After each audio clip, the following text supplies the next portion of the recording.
A simple favor. Chris stood up, brushing his hands off on his jeans, and watched Mrs. Garcia as she adjusted the television. There was something endearing about the way her face lit up, as though a piece of her daily routine had been restored. Her wrinkled hands moved delicately, pressing the buttons on the remote with the precision of someone who had lived through decades of adjusting mechanical devices, yet there was still a childlike wonder in the way she interacted with the screen. "Do you have a favorite show, Mrs. Garcia?" Chris asked casually, noticing the way she adjusted the volume just right, as if savoring the moment. "Oh, I do," she replied with a soft chuckle. "I used to watch the news all the time, but now I've gotten a little hooked on those old movies. You know, the ones with the black and white actors, the romance, the drama. They remind me of the days when my husband and I would sit together and watch. We didn't have a lot of money, but we always found time for the little things." Her voice trailed off, and Chris could see the change in her eyes, the brief flicker of memory. He had always known Mrs. Garcia to be a friendly, somewhat eccentric lady, but this more reflective side of her made him realize how much history was embedded in every corner of her house, from the family photos lining the walls to the vintage knickknacks scattered across the shelves. Every item seemed to carry a story. "I didn't mean to bring up sad memories," she said quickly, as though she were worried she'd made him uncomfortable. Chris shook his head with a gentle smile. "No, it's fine. I think it's nice that you have those memories. They're important." Mrs. Garcia returned the smile, though her eyes glistened with unspoken thoughts. She let the quiet moment linger for a few seconds before breaking the silence. "You know, Chris, you remind me a lot of my son when he was your age. Always helping, always looking out for others. I don't know where he's gone off to. Sometimes I wonder if he's forgotten me." Chris felt a lump form in his throat, unsure how to respond. His own father had left when he was young, and the idea of feeling forgotten was something that resonated deeply with him. He'd always appreciated the closeness of his mother and the small community they had built together. But hearing Mrs. Garcia talk about her son made him wonder about all the unspoken stories hidden within people's lives. "You can always count on me, Mrs. Garcia," Chris said earnestly, his voice steady. "You're not alone." Her smile softened. "Thank you, Chris. I've never had anyone say that to me in a long time." Chris gave her a small nod, not expecting anything more in return, yet feeling a sense of fulfillment wash over him. He had helped someone, and that was enough. As he turned to leave, Mrs. Garcia's voice called out again. "Chris." He paused and looked over his shoulder, his hand still gripping the handlebar of his bike. "You don't know how much this means to me," she said quietly, her voice full of gratitude. Maybe it's not just the TV. Maybe I needed someone to remind me that there's still kindness in this world." Chris felt a surge of warmth in his chest. "Anytime, Mrs. Garcia. I'm always around." She watched him ride off with that same thoughtful expression, and Chris couldn't help but feel that, in some way, he had made more of an impact on her than he initially realized. The sun was beginning to dip lower in the sky as he pedaled down the street, his thoughts turning over in his mind. The day felt richer somehow, filled with a sense of purpose he hadn't quite anticipated. Helping Mrs. Garcia had been a small act of kindness, but it felt like one of those moments that could change someone's life in ways you couldn't always understand. Maybe it wasn't about grand gestures or doing something monumental. Sometimes it was just about showing up when someone needed you. As he rode back home, the thought of Mrs. Garcia alone with her restored television crossed his mind. He hoped she would enjoy her evening, watching those old movies that had given her so much comfort over the years. Maybe it was silly, but in that moment, he felt as though he had contributed to something larger than himself, a quiet, simple act that rippled out into the world. What he didn't know, however, was that the next day would bring a turn of events he couldn't have imagined in his wildest dreams. Unseen consequences. The next morning, Chris woke up to the sound of birds chirping outside his window, the soft light of dawn filtering through the blinds. He stretched lazily, pulling himself out of bed and getting ready for the day. His mind was still lingering on the simple kindness he had shown Mrs. Garcia the day before. It was just a quick fix, a little tinkering with the TV, a gesture that seemed insignificant at the time, but now felt like the kind of thing that made life worth living. After a quick breakfast, Chris grabbed his bike, feeling the rush of excitement that always came when he set off on a new day.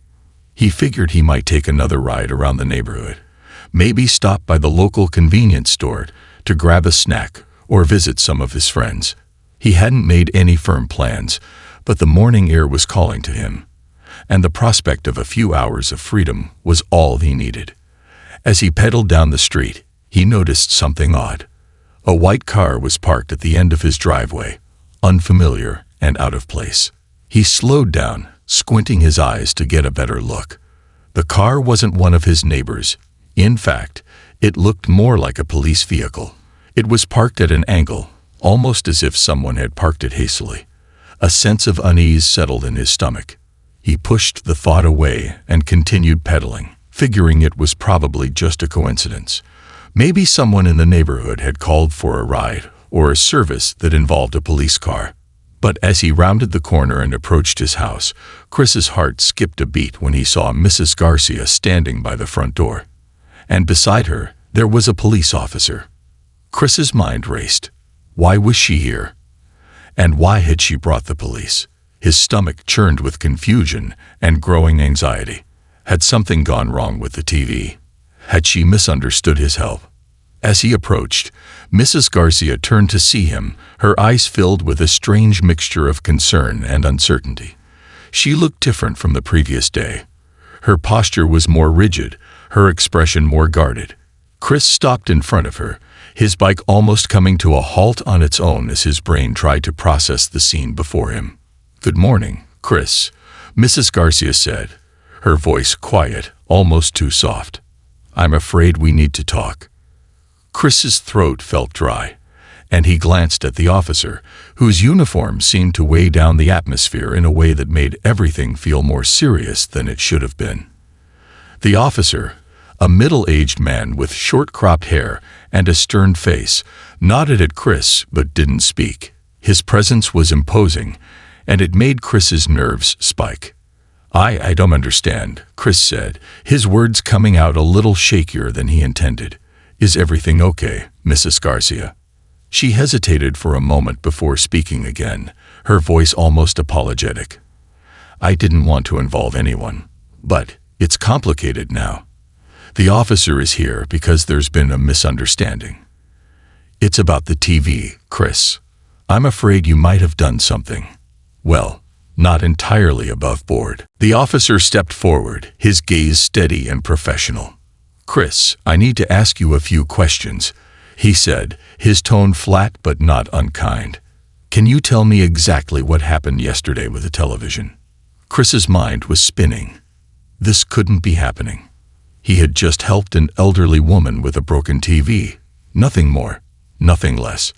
Yet here he was, standing in front of a police officer, being questioned as though he had done something wrong. I don't understand. I just helped Mrs. Garcia fix her TV. It was an old model, and I just tweaked a few things. That's all," Chris stammered, his voice growing more uncertain as he spoke. I didn't do anything wrong." The officer didn't seem to react right away. He looked at Mrs. Garcia, and then back at Chris, his expression unreadable. "Can you tell me why the television was taken out of your neighbor's house last night, Chris?" Taken? Chris's mind reeled. He had been so sure the TV was working fine when he left. What was this officer talking about? Had something else happened? "I didn't take it anywhere," Chris said quickly, his heart pounding. "I fixed it right there in her front yard, and then I left. I didn't touch it after that." Mrs. Garcia's face flushed slightly, her eyes darting away from Chris. She seemed to be struggling with something, a thought that was difficult to put into words. "I'm sorry, Chris," she said, her voice barely above a whisper. "I didn't mean for it to go this far. But after you left, the TV stopped working again. And when I tried to call someone to help, I noticed that, well, I noticed something strange. The wires inside weren't the same. Someone had tampered with them. Chris's mind was racing now. Tampered with the wires? He repeated. I didn't do that. I only fixed what was broken. I didn't take apart anything. The officer looked at him with a calm expression, but his eyes were sharp, assessing every word Chris said. Do you have any idea why the TV would have stopped working right after you left then? And why it appears to have been tampered with, according to Mrs. Garcia? Chris felt his chest tighten, a sense of dread creeping in. He wasn't a criminal. He hadn't done anything wrong. Yet now, here he was, being interrogated as if he were guilty of something. His hands clenched into fists at his sides, trying to keep his composure. I swear, I didn't do anything wrong, Chris exclaimed, his voice breaking slightly. Mrs. Garcia finally spoke again, her voice trembling. I don't know what happened, Chris. I didn't mean to make this difficult, but I couldn't ignore what I saw, and I couldn't let it slide. I'm sorry, I truly am. Chris looked at her, bewildered and hurt. You really think I did something to your TV? He asked, his voice a mix of disbelief and pain. After everything I did for you. The officer stepped forward, placing a hand on Chris's shoulder, his touch firm but not unkind. We're just trying to get to the bottom of this, son. If you didn't do anything, then we'll figure it out. But for now, I'm going to need you to come down to the station for questioning. Chris's mind was reeling. His good deed, something he had done out of kindness, had spiraled into something completely unexpected. As the officer motioned for him to follow, Chris's legs felt heavy, like they were made of stone. This wasn't how he had imagined his day going. The weight of doubt. Chris stood frozen, his heart hammering in his chest. He couldn't believe what was happening. Just yesterday, he had been feeling good about helping Mrs. Garcia. It had been a simple act of kindness, nothing complicated. He had never imagined that it would end like this, with the police at his door, questioning him about a crime he hadn't committed. The officer's hand on his shoulder was steady, guiding him toward the squad car that had been parked at the end of his driveway. Chris barely registered the walk to the vehicle, his thoughts consumed by confusion, disbelief, and growing panic. How had things gotten so out of hand? Chris, the officer said, his voice calm and even, I know this must be a lot to process, but we need to follow procedure. I'm just doing my job, okay? Chris nodded numbly, still struggling to come to terms with the bizarre turn of events. He had no idea what had happened to the TV after he left Mrs. Garcia's house. Maybe the wires inside had been frayed, maybe it had been on its last legs to begin with, but how could that be his fault? He had only fixed what was visible on the surface. Yet the way Mrs. Garcia spoke, and the officer's serious tone, made it sound like something much more sinister was going on. The squad car was silent except for the low hum of the engine as they drove through the neighborhood. Chris's mind was spinning. He tried to focus on the small details. The trees lining the street, the familiar houses he passed every day, but everything felt distant, surreal. His world, which had always seemed so familiar, now felt like it was shifting beneath his feet. As the car pulled up to the police station, Chris's stomach dropped. It was a small building, the kind you would expect in a quiet suburban town, nothing like the bustling city precincts seen in TV shows.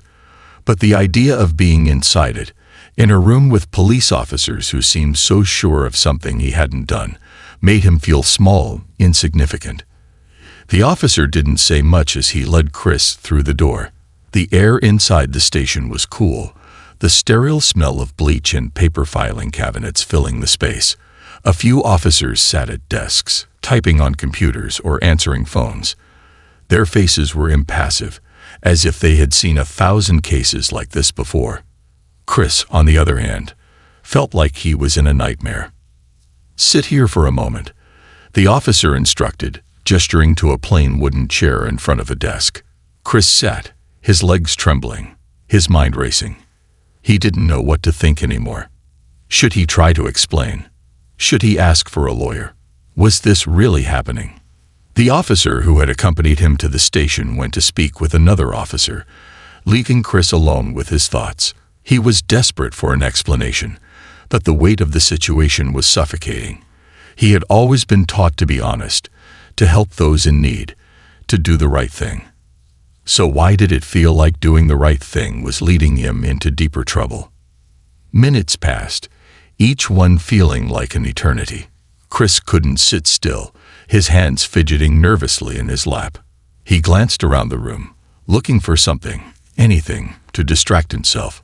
But all he could see were walls, filled with the photos of missing persons and community events. He felt like a stranger in his own town, as if everything he knew had been turned upside down. Finally, the officer returned. This time, he wasn't alone. A woman, mid-40s with short, dark hair and a stern look, walked in beside him. She was wearing a suit, and her expression told Chris that she was someone important, maybe someone who handled more serious matters. "Chris, this is Detective Harper," the officer said, his tone a little more formal now. "She'll be handling the questioning." Chris didn't know what to say. He had heard of detectives before, but never thought he'd be in a room with one. Detective Harper gave him a polite nod, but didn't smile. Her eyes were sharp, calculating, as if she were analyzing every inch of him. "Chris," she began, her voice low and deliberate, "I need you to answer a few questions for us. I know this is all sudden, but we're just trying to get to the truth of the situation. Can you tell me, once again, exactly what happened yesterday when you helped Mrs. Garcia with her TV?" Chris swallowed hard. He felt his throat tighten as he tried to recall every detail, each word from Mrs. Garcia, every motion as he had worked on the TV the day before. He went over it slowly, making sure to mention how he hadn't seen anything out of the ordinary, how the TV was old but seemed to work fine when he left. He couldn't understand what had happened after that. Detective Harper didn't interrupt as he spoke. When he finished, she leaned back in her chair, folding her arms across her chest. "Okay," she said quietly. "Now tell me why Mrs. Garcia believes the TV was tampered with." "She says the wires inside the set were altered, and that the condition of the TV wasn't the same as when you left." Chris's face flushed. "I swear, I didn't do anything like that. I didn't open it up. I only fixed the connections I could see. I didn't go inside it. I didn't touch the wiring." Harper nodded slowly, her expression unchanged. "And the fact that Mrs. Garcia said the TV worked when you left, and then stopped again right after. You don't find that strange?" Chris bit his lip, trying to stay calm. "I don't know. Maybe it's coincidence. The TV was old. It could have just given out on its own. I wasn't trying to do anything bad. I just wanted to help her." The detective didn't respond right away. Instead, she flipped through a notebook, jotting down some notes. Chris watched her, hoping she could see that he wasn't guilty of anything. He wasn't sure what was happening, but he was certain he wasn't involved in whatever Mrs. Garcia was claiming. "Okay, Chris," she said, finally looking up at him. "We've heard your side, but there's something we need to look into. The tampering you're denying. There's evidence that suggests otherwise. We need to check your story against the facts." Chris felt a cold chill run through him. What was she talking about? What facts? "You'll be here a little while longer," Detective Harper continued. "We'll need to speak with you again once we gather more information. For now, just stay put." As she left the room, Chris's mind raced. What facts? Was there something hidden that he hadn't noticed? The thought of being caught up in a lie, in something so out of his control, made his heart race. What if he couldn't prove his innocence? His hands trembled as he sat there, unable to shake the feeling that something had gone horribly wrong, and that his life was about to change forever. The lies we tell ourselves. Chris sat in the cold, sterile room, the silence enveloping him like a thick fog. His thoughts felt muddled, his mind racing in different directions. The room was bare except for the plain desk and a few uncomfortable chairs. Outside, he could hear the faint hum of distant voices. Nothing concrete, just the usual buzz of the station. But here, inside, everything felt amplified, every moment stretching on endlessly. He couldn't shake the sinking feeling in his chest, the gnawing anxiety that was slowly creeping in. What had happened to Mrs. Garcia's TV? Had he really missed something? He'd only worked on the connections that were visible, the wires that seemed loose, but he couldn't fathom what could have gone wrong after he left. It didn't make sense. There was no reason for her to accuse him of anything. He had been trying to help. He had just wanted to do something good. The thought of being wrongly accused gnawed at him. How was he supposed to prove his innocence when everything seemed to be stacking up against him? Mrs. Garcia's words, the officer's stern face, Detective Harper's cold, calculating gaze, all of it seemed so real. But the truth was, Chris didn't know what was real anymore. He had only done the right thing, the decent thing, and now it seemed like that very kindness was being twisted against him. He wasn't sure how much time had passed when the door opened again. Detective Harper entered, this time without the officer, and her expression was different, more intense, but not unfriendly. She sat across from him, folding her hands on the desk as she regarded him with a steady gaze. "Chris, I need to ask you again," she said, her voice measured but not unkind. "Are you absolutely certain you didn't take the TV apart? That you didn't alter anything inside it?" Chris's throat went dry, his palms sweaty against his legs. "I swear, I didn't do anything like that. I don't know what happened. I only fixed what I could see. It's just an old TV. Things break. They wear out." Harper's eyes remained fixed on him, as though she were searching for a crack in his story, a hint of doubt in his words. Chris couldn't stand it. He had never been in a situation like this before. He wasn't used to being interrogated, especially not by someone as sharp as Detective Harper. "Chris, I want you to think carefully. When you worked on the TV, were you alone? Did anyone else see you? Did anyone else have access to it after you left?" Chris swallowed hard. "I was alone. I don't know of anyone else who would have touched it after I left. I didn't think it was that complicated." Detective Harper nodded slowly, making notes on her notepad. "All right. Well, that's good to know. But I'm afraid there's a bit more to the story. We've gone through the footage from a nearby security camera, and we saw something that's troubling." Chris's heart skipped a beat. Security camera footage. What was she talking about? "What do you mean?" he asked, his voice barely a whisper. "We saw you, Chris.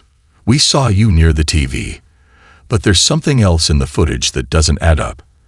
After you left, a car pulled up to Mrs. Garcia's house, and the person who got out, he approached the TV, and we have reason to believe that it was tampered with after you left." Chris's mind reeled. This was impossible. The footage couldn't have shown him doing anything wrong. He hadn't touched the TV after he fixed it. But the way Detective Harper was speaking, it sounded like they had evidence that directly contradicted everything he had said. "How could you see that?" Chris asked, his voice shaking. "I didn't touch the TV after I left. I swear, you have to believe me." Harper didn't respond immediately. Instead, she stared at him, her eyes searching for any sign of guilt or deception. Chris couldn't take it anymore. He jumped up from his chair, his legs shaking beneath him. "I didn't do it. I don't know who else would have touched it, but it wasn't me. You have to understand. This is all a misunderstanding. I just wanted to help." Harper didn't flinch at his outburst. She remained calm and composed, her hands still resting on the desk. "Chris, we're not accusing you of anything. Not yet. But the facts we've gathered don't line up with your story. It's important that you remain calm and help us understand what happened. If you're telling the truth, we'll figure this out. But right now, we need answers." Chris's mind was spinning, his thoughts jumping from one possibility to the next. Who could have done this? Why would someone want to tamper with Mrs. Garcia's TV? And why would they make it look like he was involved? As the minutes stretched on, a thought began to take root in Chris's mind. an unsettling thought that made his blood run cold. What if Mrs. Garcia had been mistaken? What if someone else, someone she trusted, had been involved? Could it be possible that she was wrong? Or had she simply misunderstood something? He couldn't shake the nagging feeling that there was more to this than met the eye. Finally, after what felt like an eternity, Harper stood up, signaling the end of the questioning. "We'll have to look into this further, Chris. For now, I'm going to ask you to stay here until we have more information. Don't leave the station." Chris nodded, his throat tight with emotion. He had no idea how long he'd be stuck here, but the fear in his chest told him that his world was changing in ways he couldn't control. His future, once full of hope and possibilities, now seemed clouded with uncertainty. As Harper walked out, leaving him alone once more, Chris sank back into the chair, his head spinning. He couldn't understand how a small act of kindness had turned into something so dark. How had this gone so wrong? And who was responsible? More than anything, he wanted to escape, to forget everything that had happened. But deep down, he knew there was no running from the truth. Whatever it was coming for him, and he would have to face it head on. Unraveling threads. Chris's mind felt like a tangled mess of thoughts, each one pulling him in a different direction. He sat in the cold, sterile room for what seemed like hours, the sound of his heartbeat filling the silence. The stark white walls seemed to close in around him, their harsh brightness only serving to heighten his anxiety. The air in the police station felt thick, as though it had been soaked in 1,000 unspoken questions, 1,000 untold stories. He kept replaying the events in his mind. His simple act of kindness, fixing the TV for Mrs. Garcia, and how that one good deed had spiraled into something he never could have imagined. The nagging feeling in the pit of his stomach hadn't gone away, only growing stronger with each passing moment. There was something wrong about the way things were unfolding. Something felt off, as if there were hidden layers to this situation that no one was telling him about. Just when he thought he might lose his mind from the silence, the door creaked open. Detective Harper stepped inside, her expression as unreadable as ever. She wasn't alone this time. A man, tall and lean with sharp features, followed her into the room. He had the look of someone who spent his days poring over details, someone who could pick out lies from the smallest inconsistencies. "Chris, I need you to meet someone," Harper said, her voice cool but not unkind. "This is Officer Davis. He's been helping us look into the situation. We've reviewed some more evidence, and we think we might be getting closer to the truth." Chris stood up, his legs still shaky from the anxiety and fear gnawing at him. He didn't know what to expect. With everything that had been happening, he wasn't sure if the truth would clear his name or just tie him deeper into this mess. Officer Davis looked at Chris with an air of quiet professionalism. He didn't smile, didn't offer any words of comfort. Instead, his eyes were fixed on Chris, studying him as though he were a suspect, not someone who had been trying to help. "We've been going over the security footage again, Chris," Officer Davis said, his voice low and even. "And we've come across something that might change how we see this whole situation." Chris felt his throat tighten, his palms beginning to sweat again. "What do you mean? I told you. I didn't touch the TV after I fixed it. I don't know who else could have done anything." Harper exchanged a brief look with Officer Davis, then nodded at Chris. "We know you're telling the truth about not touching the TV again, but the footage isn't the only thing we've been looking at. We've been checking with neighbors, friends, anyone who might know more about Mrs. Garcia's life in the past few weeks, and there's something unusual." Chris's brow furrowed. "Unusual how?" "Mrs. Garcia," Harper continued, "has been receiving visitors, not just from you. There's someone else who's been coming by her house regularly, someone we haven't seen in the footage, but who seems to have been involved in the tampering with her TV." Chris's mind whirled. He couldn't process the words fast enough. But who? Who else could have been there? Harper hesitated, clearly measuring her next words. "We don't know for sure yet, but we've uncovered a name. A man who has been seen near Mrs. Garcia's house several times in the past few weeks. He's known to her, but not in a way you might expect. He's been using her property as a place to hide from certain people. The room felt like it was spinning as Chris tried to absorb what Harper was saying. This wasn't just a simple misunderstanding. It was something deeper. Mrs. Garcia had been involved in something, and somehow he had become entangled in it. "I don't understand," Chris said, his voice rising in frustration. "Why didn't she tell me about this? Why would she ask for my help if she was hiding something?" "We don't have all the answers yet," Officer Davis replied. "But we're piecing together a story. This man, the one who's been showing up, his name is Harold Knox. He's been in trouble with the law before, and it looks like he's been using Mrs. Garcia's house as a safe place to lay low. We think the TV might have been tampered with to hide something he was involved in." Chris's heart dropped. "You're telling me Mrs. Garcia knew he was doing something illegal, and she didn't tell me?" Harper sighed. "We don't know the full extent of what's going on yet, but it's possible she didn't understand the gravity of the situation. She might have been afraid to say anything. But the important thing is, we believe you were an innocent bystander in all of this." Chris's mind raced. Harold Knox. He didn't know anyone by that name, but the idea that his good deed had somehow been part of something criminal felt like a punch to the gut. What if he had inadvertently helped someone who was breaking the law? What if Mrs. Garcia had known all along and had used his kindness as a way to cover her tracks? "You're sure?" Chris asked, his voice barely above a whisper. "You're sure I'm not in trouble?" Harper looked at him with something like empathy in her eyes. "Right now, we're focusing on Harold Knox. We don't have enough evidence to say for sure if you were involved in anything criminal, but we're confident that you didn't do anything wrong." A cold sigh of relief washed over Chris, but it didn't last. The more he thought about what he had been told, the more questions arose.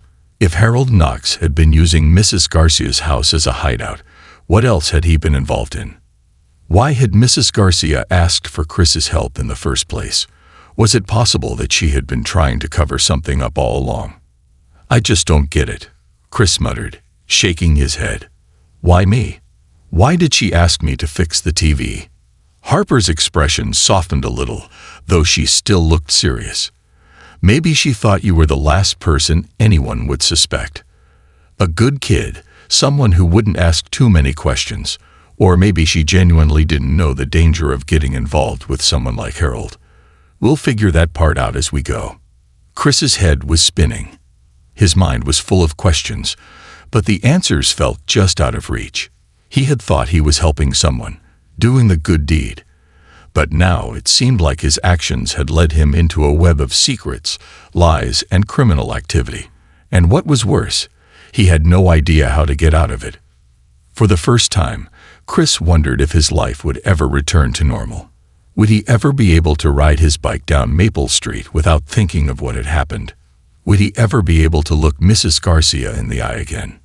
All he knew for sure was that he had to keep going. The truth was out there, but it felt farther away than ever. The truth that breaks us. The days that followed were a blur of questions, tension, and a constant sense of unease. Chris tried to continue with his life, but everything had changed. The once simple world he had known, where helping others was rewarded with gratitude, had been turned upside down. His every interaction felt colored by suspicion, and the weight of uncertainty hung over him like a storm cloud that wouldn't dissipate.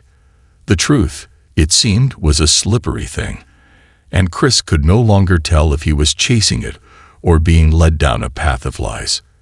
The police investigation into Harold Knox continued, but the answers they sought remained just out of reach.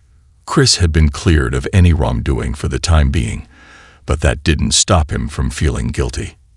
He had helped someone in need, but in doing so, he had unknowingly stepped into a dangerous world that was far beyond his understanding.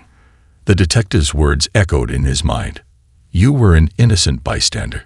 But deep down, Chris couldn't shake the feeling that he should have known something was wrong, that he should have asked more questions.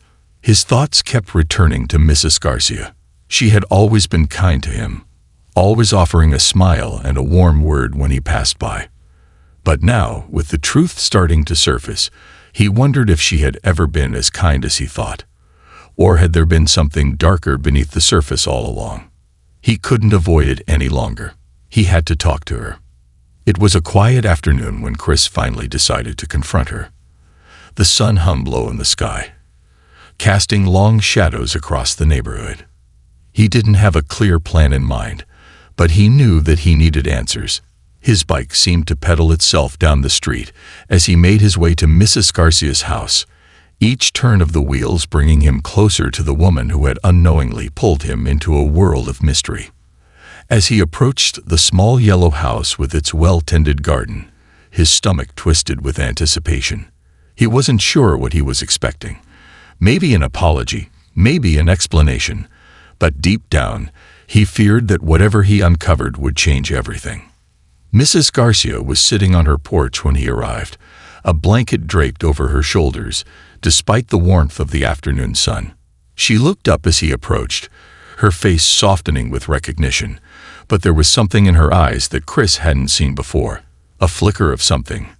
Fear, guilt, that made his heart race. "Chris," she said, her voice shaky but still warm. "What are you doing here, dear?" "I came to talk to you," Chris replied, trying to keep his voice steady despite the rush of emotions swirling within him. "I need to understand what's going on. About the TV, about Harold Knox, about everything."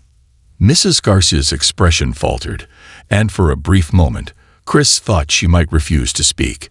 But then, to his surprise, she sighed and patted the seat next to her on the porch. "Sit down, Chris. We need to talk."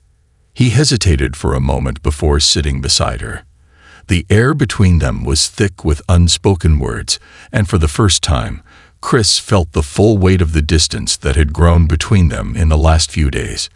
Mrs. Garcia wasn't the kind woman he had once known. There was a heaviness in her eyes, as though the years of secrets and lies had finally caught up with her. "I never meant for you to get involved in any of this," she began, her voice low and strained. "I didn't know how to ask for help. Not with him, not with everything that was happening." Chris's heart skipped a beat. "With him? What do you mean?" She glanced nervously toward the street, as though checking for anyone who might overhear, before leaning in closer to Chris. "I knew Harold from a long time ago. He was a troubled man, but I tried to help him. I thought I could keep him out of trouble, keep him from hurting anyone. I didn't realize how far gone he was, how dangerous he had become. When he came to me, asking for a place to stay, I couldn't say no. I didn't know where else to turn."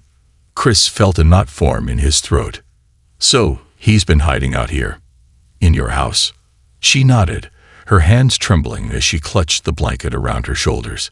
"Yes, but I didn't want anyone to know. Not the neighbors, not the police. I thought if I helped him, if I kept him hidden, maybe he would change. But it only got worse. He's not the man I thought he was, Chris. He's been mixed up with some bad people. And when the police started looking for him, I didn't know what to do. That's why I asked for your help with the TV." Chris's mind was racing. All the pieces were starting to come together, but the full picture still eluded him. "But why the TV? Why did you ask me to fix it?" Mrs. Garcia lowered her gaze, her voice barely above a whisper. "He needed a way to hide something. Something that could get him in serious trouble. He knew I had no one else in my life, and that I wouldn't ask too many questions. He used my house as a place to stash things, illegal things, things he didn't want anyone to find. And when you came over to fix the TV, it was a way for him to make sure nothing was exposed." Chris felt the world tilt beneath him. The kind old woman he had known had been hiding a criminal in her home, helping him avoid detection while he used her trust to carry out his illegal activities. He had never suspected any of this. All of it felt like a lie, a web of deceit that had ensnared him without his even realizing it. "Why didn't you tell me?" Chris asked, his voice cracking with frustration. "Why didn't you trust me?" "I didn't want you involved, Chris. You're a good kid," she said, her eyes welling with tears. I didn't want you to be dragged into this. I thought if I kept quiet, I could protect you. But now, I've made everything worse. I should have told you the truth from the beginning." Chris's chest tightened. He didn't know what to say or what to feel. He had tried to do something good, and instead, he had been pulled into a dangerous world he didn't understand. But as he looked at Mrs. Garcia, her tear-streaked face filled with regret, he realized that she was just as much a victim in this as he was. "I never meant for this to happen," she whispered, her voice breaking. "But I can't undo what I've done. All I can do is tell you the truth now." Chris sat in silence, the weight of everything crashing down on him. He had learned more than he ever wanted to know. The truth had shattered the illusion of safety he once had, leaving him with more questions than answers. But in that moment, Chris also understood something else. The truth had power. And maybe, just maybe, it was the only way to break free from the lies that had bound them all. The path forward. The next few days were a blur of decisions and consequences. Chris felt like his life had been tossed into a whirlwind, with every moment pulling him in a new direction. He had learned the truth, but the weight of that truth was harder to carry than he had imagined. Mrs. Garcia's confession had shattered his view of her. And yet, despite everything, Chris couldn't completely shake the kindness she had shown him over the years. She had made mistakes, but so had he. The difference was that he had the chance to make things right. Chris spent the next few days grappling with everything he had learned. The police had continued their investigation into Harold Knox, and the truth about his criminal activities was slowly coming to light. It wasn't just the TV that had been tampered with. There were other clues, other signs that pointed to something far more dangerous. But Chris was done being a passive observer. He had been drawn into a story much bigger than he ever expected, and now it was time to take control of his own narrative. After speaking with the police, he made the decision to reach out to his own community. He needed to tell his side of the story, his truth, and make sure that the people who cared about him knew that he wasn't involved in any of the criminal activities tied to Harold. It wasn't about clearing his name. It was about reclaiming the life he had worked so hard to build. He wasn't going to let a single bad decision define who he was. Chris sat down with his family that evening, the soft glow of the kitchen light casting long shadows across the room. His parents listened patiently as he explained everything. The good deed he had done, the way it had spiraled into something far darker, and how he had come to understand the complex web of lies that had enveloped him. "I know you're upset," Chris said, looking at his parents, "but I'm not the person that I was made out to be. I didn't do anything wrong. I just wanted to help." His mother, always the calm presence, placed a hand on his shoulder. "Chris, we know. We trust you. But sometimes, even the best intentions can lead to unexpected consequences. What matters is that you're facing this head-on, and that you're trying to understand what happened." Chris looked at his father, who had remained quiet until now. His dad was the kind of man who believed in tough love, who believed that life was about taking responsibility for your actions. But now his father's eyes softened. "You've learned a lot in a short amount of time, son," his father said, his voice gruff but filled with pride. "Not just about yourself, but about the world, the people in it. Sometimes people make mistakes, but what matters is how you move forward from them. You've done the right thing by speaking up." The conversation was far from easy, but it was a step in the right direction. It wasn't just about clearing his name. It was about understanding that life wasn't always as black and white as it seemed. Sometimes, good intentions led to bad outcomes, but that didn't mean you had to give up on being a good person. In the days that followed, Chris found himself facing more difficult conversations. He went to the local community center, where he spoke with his friends and neighbors, explaining everything he had learned. The rumors about his involvement in something criminal had spread, but he knew that if he was going to rebuild his reputation, he had to face them head-on. He couldn't let the fear of judgment hold him back. To his surprise, the community was more understanding than he had anticipated. People didn't accuse him or point fingers. They listened, and in doing so, They gave him the space to make sense of everything. It was hard to admit that he had been naive, that he had trusted someone he shouldn't have. But it was also liberating to know that he wasn't alone in this. The more Chris talked about his experience, the more he realized how important honesty was, not just with others, but with himself. He had always been the kind of person who tried to do the right thing, but now he understood that doing the right thing wasn't always enough. Sometimes life had a way of testing you, of pushing you to see what you were really made of. And in the face of that, Chris had chosen to stand tall. Mrs. Garcia had reached out to him a few times, apologizing for the mess she had caused. She had asked him to come back to her house, to speak with her one last time. But Chris wasn't sure he was ready for that. Part of him still felt betrayed, and part of him still couldn't understand why she had kept so much from him. But another part of him knew that people could change, that redemption wasn't just for the people who made big mistakes. It was for anyone who was willing to learn from them. One afternoon, a few weeks later, Chris rode his bike past Mrs. Garcia's house. The yellow paint had faded just slightly, and the garden looked less tended than it had before. She was sitting on the porch as she always did, but today she was alone. There was no blanket over her shoulders, no sign of the distress that had marked her face the last time they spoke. Chris slowed his bike as he passed her, then stopped. He didn't know what he was expecting. An apology, an explanation, or maybe just a simple nod of acknowledgement. What he got was a small, tentative wave from Mrs. Garcia. It wasn't much, but it was enough. He took a deep breath, then turned his bike toward her. As he approached, he heard her voice, softer than he had ever remembered it. "Chris, She stopped herself, looking down at her hands. "I didn't want to bring you into all of this. I didn't want to cause you pain." Chris nodded. "I know, but you did. And that's okay. We all make mistakes. What matters is how we handle them." There was a long silence between them, but this time, it wasn't uncomfortable. It was the kind of silence that comes after the storm has passed, when all the words have been said, and what's left is simply the understanding that things may never be the same, but that doesn't mean they can't get better. "I think I understand now," Mrs. Garcia said quietly. "What you did for me was a good thing. It was an act of kindness. And I've learned that I need to be more honest with the people I trust."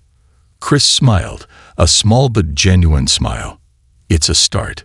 And as he got back on his bike and rode away, Chris felt a weight lifting from his shoulders.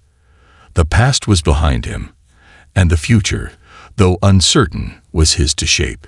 He had learned that life was messy, complicated, and sometimes unfair, but it was also full of opportunities for growth, for forgiveness, and for moving forward. No matter what happened next, Chris knew that he was stronger for having faced the truth, and that was something no one could ever take away from him.